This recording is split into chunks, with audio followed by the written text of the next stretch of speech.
I'm Adam Reed from Percy & Reed in London. First time I ever used GHD, I actually was teaching in a salon in Bristol and this guy came in selling them. Nobody knew what they were. And I couldn't believe how much it was, but I bought it and used it that day and was blown away.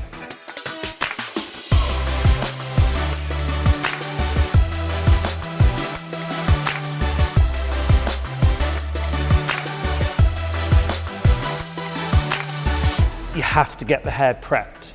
That gives you longevity, gives you a really good foundation. I always say to everybody, you can't build something on a weak foundation. It's the same with hair. And if you haven't got a good foundation, you cannot do anything. Good blow dry, good brushes, a good hairdryer, and a really, really good foundation, and you can do anything.